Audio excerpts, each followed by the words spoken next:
샬롬 창세기 강의 187번째 우리 찬양함으로 시작하겠습니다. 세상에서 방황할 때 내가 주님을 몰랐으니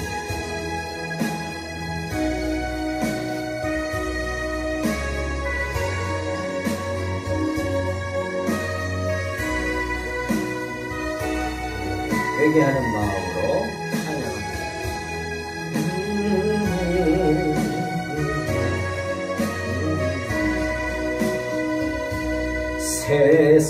세상에서 방황할 때 나 주님을 몰랐네.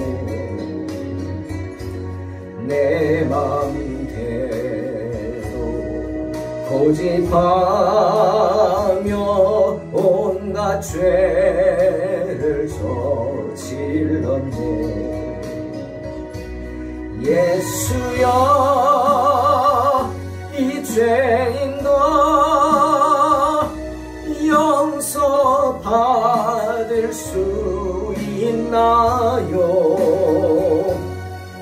벌레만도 못한 내가 용서받을 수 있나요? 많은 사람 찾아와서 나의 친구가 되어도 병든 몸과 상한 마음 위로받지 못했다고. 예수여, 이 죄인을 불쌍히 여겨주소서. 의지할 것 없는 이 몸 위로받기 원합니다.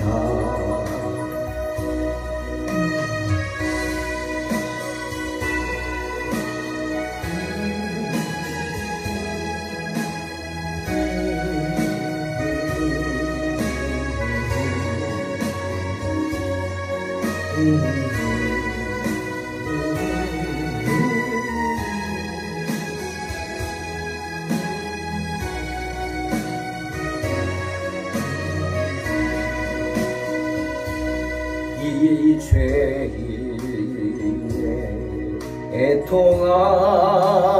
애통함을 예수께서 들으셨네. 못자국난 사랑의 손 나를 어루만지셨네. 내 주여, 이 죄인이 다시 눈물 흘립니다. 오 내 주여, 나 이제는 아무 걱정 없어요. 내 모든 짐, 무거운 짐 이제 모두 다 벗었네. 우리 주님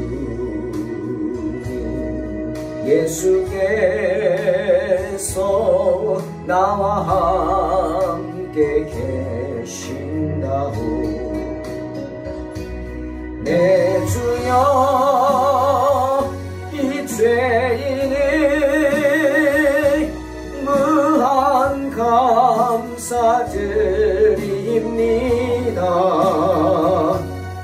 나의 몸과 영혼까지 주를 위해 바칩니다. 주를 위해 바칩니다.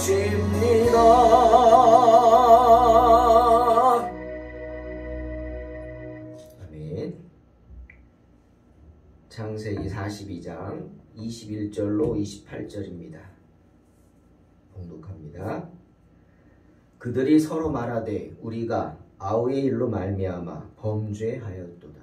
그가 우리에게 애걸할 때 그 마음에 괴로움을 보고도 듣지 아니하였으므로 이 괴로움이 우리에게 임하도다. 르우벤이 그들에게 대답하여 이르되 내가 너희에게 그 아이에 대하여 죄를 짓지 말라고 하지 아니하였더냐. 그래도 너희가 듣지 아니하였느니라. 그러므로 그의 핏값을 치르게 되었도다 하니 그들 사이에 통역을 세웠으므로 그들은 요셉이 듣는 줄을 알지 못하였더라. 요셉이 그들을 떠나가서 울고 다시 돌아와서 그들과 말하다가 그들 중에서 시므온을 끌어내어 그들의 눈 앞에서 결박하고 명하여 곡물을 그 그릇에 채우게 하고 각 사람의 돈은 그의 자루에 도로 넣게 하고 또 길 양식을 그들에게 주게 하니 그대로 행하였더라. 그들이 곡식을 나귀에 싣고 그곳을 떠났더니 한 사람이 여관에서 나귀에게 먹이를 주려고 자루를 풀고 본즉 그 돈이 자루 아귀에 있는지라. 그가 그 형제에게 말하되 내 돈을 도로 넣었도다. 보라, 자루 속에 있도다. 이에 그들이 혼이 나서 떨며 서로 돌아보며 말하되 하나님이 어찌하여 이런 일을 우리에게 행하셨는고 하고. 아멘. 잠언 29장 6절에 악인이 범죄하는 것은 스스로 올무가 되게 하는 것이라고 말씀하십니다. 즉 사람이 죄를 짓는 것, 즉 악인이 죄를 짓고 범죄하는 행위는 스스로 덫을 놓는 거예요. 그리고 자기가 그 덫에 빠지게 되는 겁니다. 또 잠언 6장 16절로 19절에 여호와께서 미워하시는 것, 곧 그의 마음에 싫어하시는 것이 예 7가지이니 곧 교만한 눈과 거짓말하는 혀와 무죄한 자의 피를 흘리는 손과 악한 계교를 꾸미는 마음과 악한 일을 저지르려고 치닫는 발과 거짓으로 증거하는 사람과 및 친구 사이를 이간하는 자이니라 라고 말씀하십니다. 하나님이 싫어하시는 것 7가지를 말하고 있습니다. 여러분, 하나님은 사람들에게 마음이라는 것을 주셨죠. 그 마음 뭡니까? 양심입니다. 양심. 누구에게나 주셨습니다. 누구는 양심이 있고 누구는 없고 하지 않습니다. 모든 사람에게 하나님은 양심을 주셨습니다. 때문에 누구든 나쁜 일을 하게 되면 가책을 받는 겁니다. 양심의 가책을 받죠. 그 나쁜 일이 뭡니까? 하나님이 싫어하시는 일이죠. 하나님이 싫어하시는 악한 일입니다. 그런 일을 하게 되면 양심의 가책을 받습니다. 그 악한 일을 행한 후에 끝납니까? 가책이 아닙니다. 할 때만 아닙니다.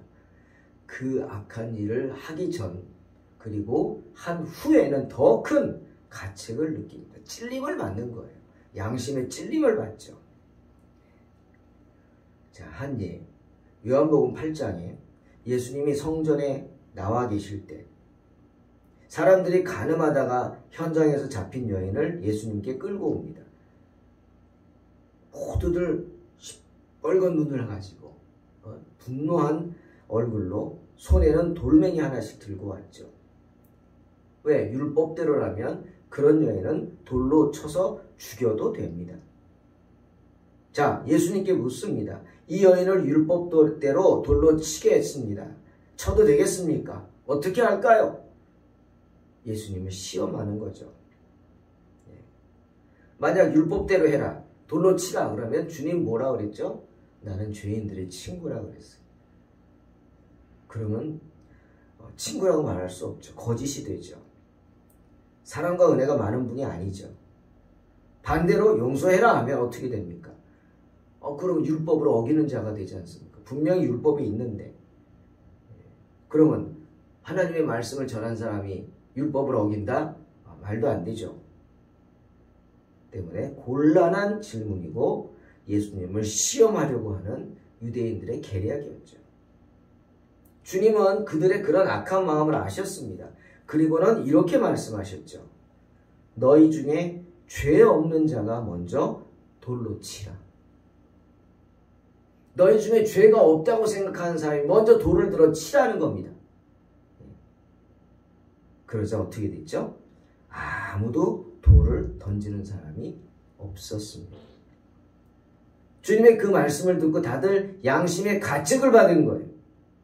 그래서 어른으로 시작해서 젊은이까지 하나씩 나가고 오직 예수와 그 가운데 섰는 그 범죄한 여인만 남았다고 성경은 분명히 말씀하십니다.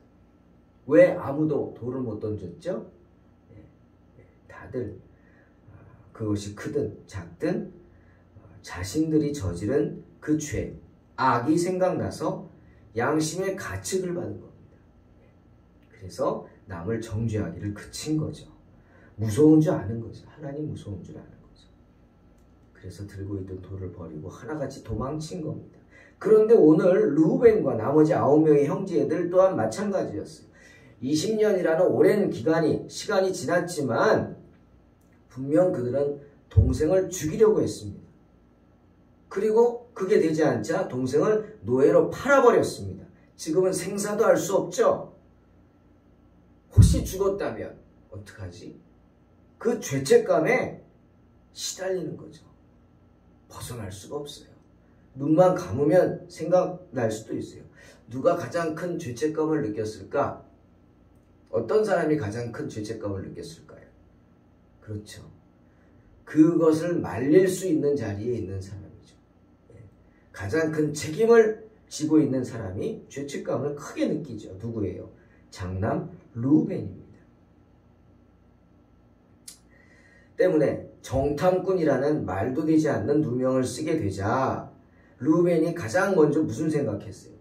자신의 죄를 생각했어요. 아니, 형제들의 죄를 생각했어요. 동생을 노예로 팔아버린 죄, 죽었다고 하며 아비를 속인 일, 그거 생각났어요. 심한 가책에 시달린 거죠. 그런데 르우벤만이 아니었습니다. 다른 형제들도 마찬가지였어요. 자, 여러분, 다른 형제들도 양심의 가책을 받고 있었다. 바로 거기에 희망이 있는 겁니다. 하나님이 버린 사람은 양심의 가책 받지 않습니다. 왜? 하나님이 버린 사람은 양심이 화인 맞은 사람이에요. 양심이 화인 맞았어요. 불화살을 맞았어요. 양심이 불에 타버렸어요. 여러분, 뒤어본 적 있잖아요. 불에, 뜨거운 물에 뒤었어요. 그러면 어떻게 되죠? 그 화상을 입은 피부는 죽습니다. 결국은 껍질이 벗겨지게 돼 있어요. 그러니 죽은 피부는 느끼지 못해요. 아무것도 못 느끼죠. 그겁니다. 양심에 화인 맞았다. 불화살을 맞았으니 양심이 타버려서 뭘 느낄 수 있겠냐? 악인이죠. 그런데 오늘 르우벤과 나머지 9 형제들은 양심의 가책이 시달립니다. 그러니 이것은 하나님께서 여전히 그들에게 소망을 두고 계시다는 얘기죠. 자, 르우벤이 말합니다. 그리고 다른 형제들이 동의합니다. 21절에 나오죠. 우리가 아우의 일로 벌 받는 게 분명하다. 우리가 아우가 우리에게 살려달라고 그렇게 애원했는데 그렇게 괴로워하는 것을 보면서도 우리는 아우의 애원을 들어주지 않았다. 그 때문에 우리가 이제 이런 괴로움을 당한다 라고 하면서 괴로워합니다. 그뿐이 아닙니다. 르우벤은 형제들을 원망합니다.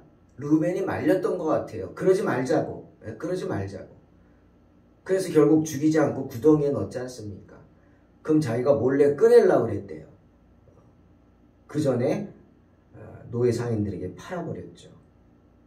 때문에 르우벤이 말하는 거예요. 내가 말렸을 때 너희들이 내 말을 듣지 않았기 때문에 뭐라고? 그의 피값을 치르게 되었다.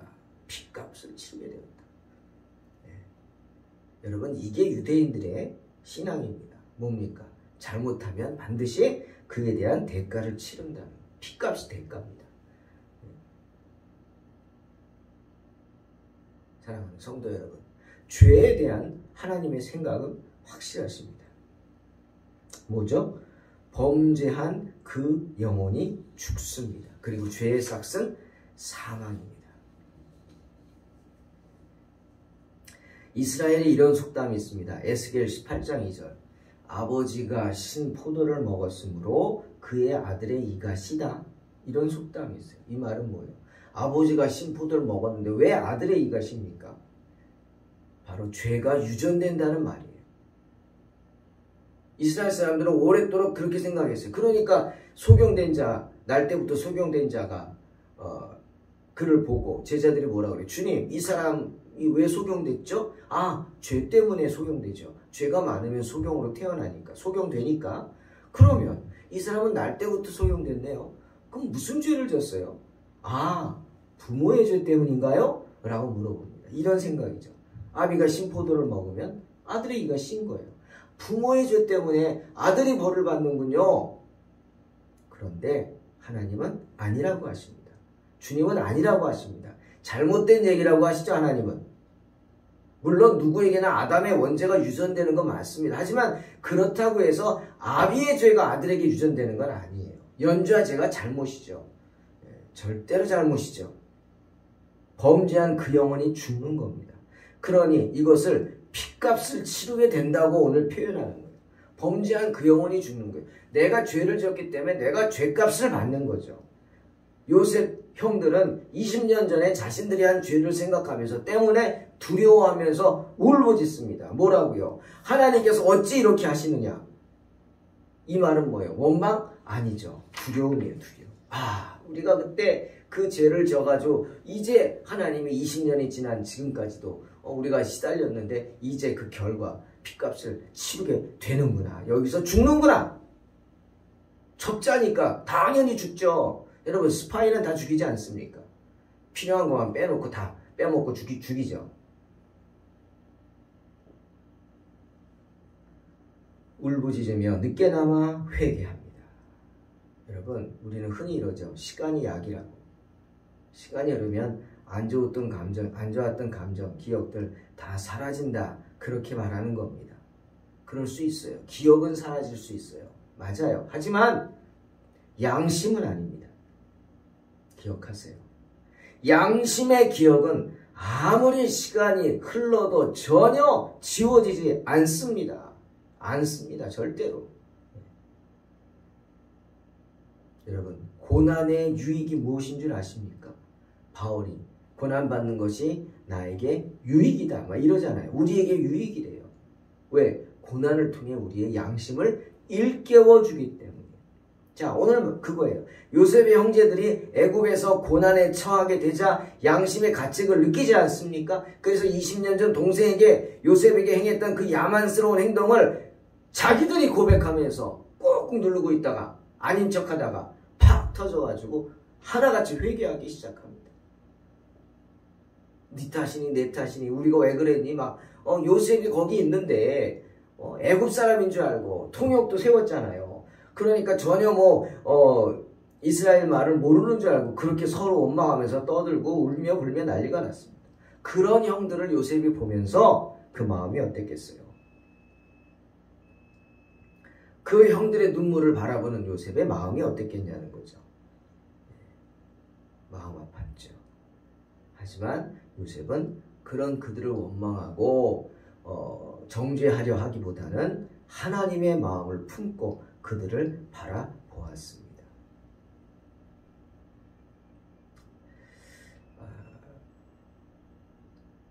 이스라엘의 7대 왕 아합이 있습니다. 이 아합은 에브라임 지파입니다. 그리고 우리가 아는 이세벨의 남편입니다. 악한 악녀죠.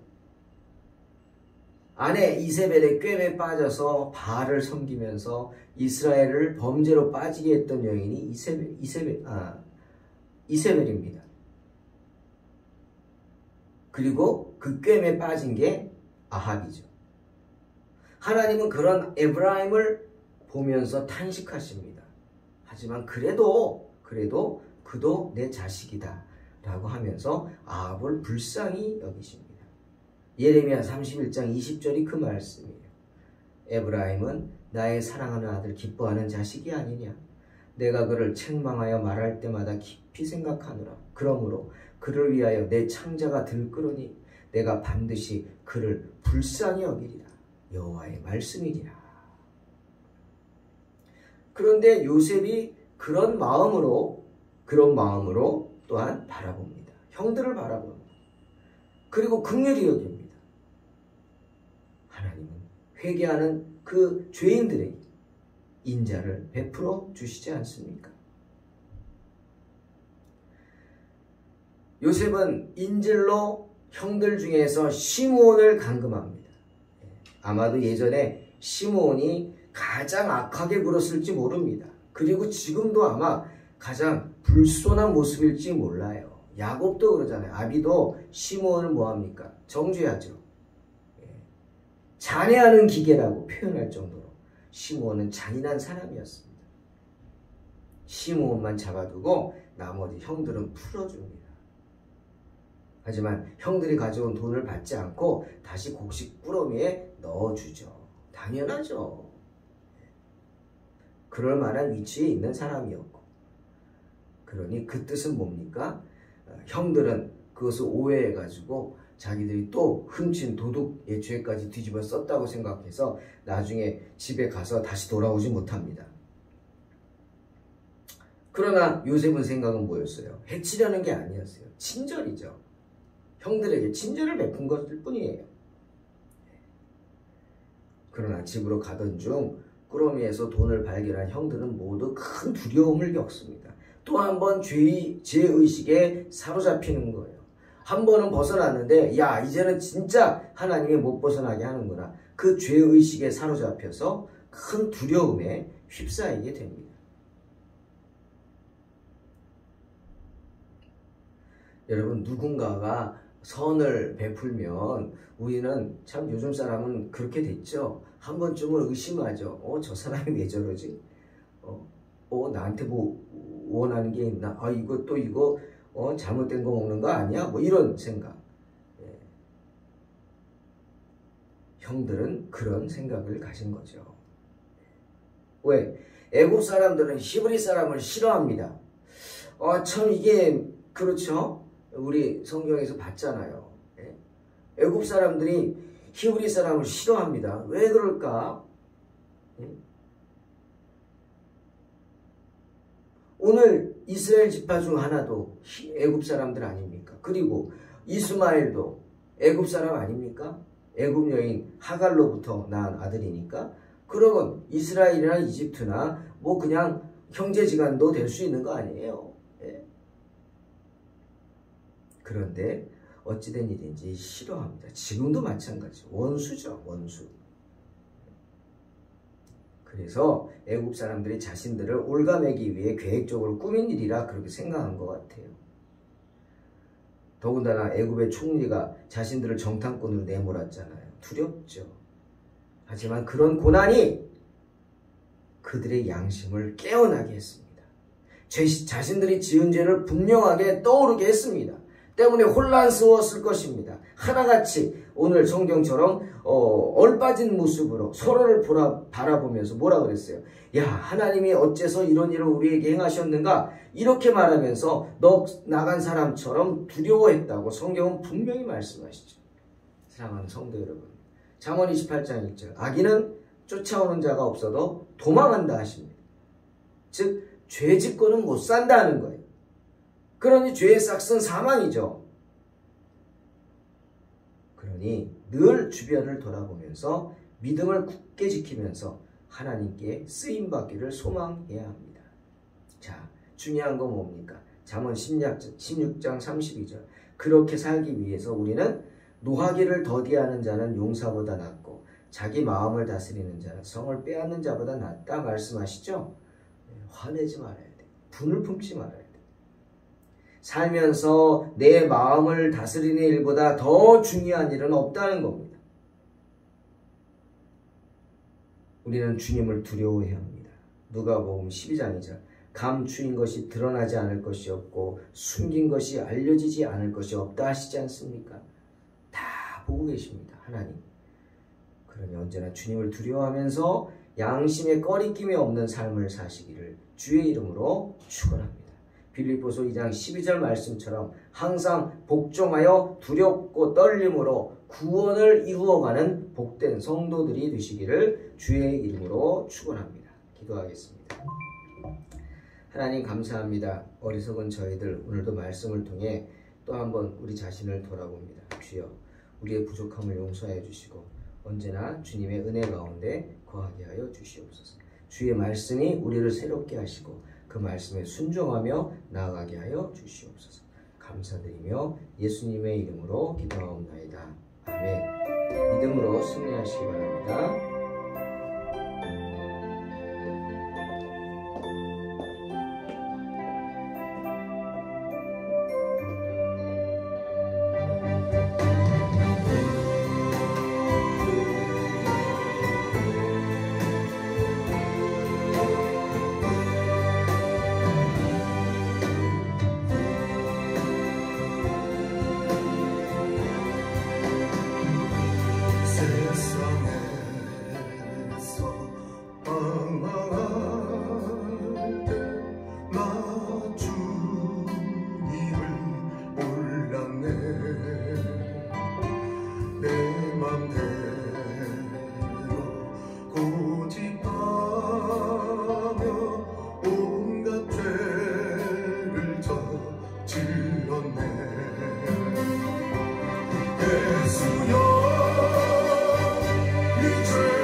나의 친구가 되어도 병든 몸과 상한 마음 위로받지 못했다오. 예수여 이 죄인은 불쌍히 주소서. 의지할 것 없으니고 위로받기 원합니다.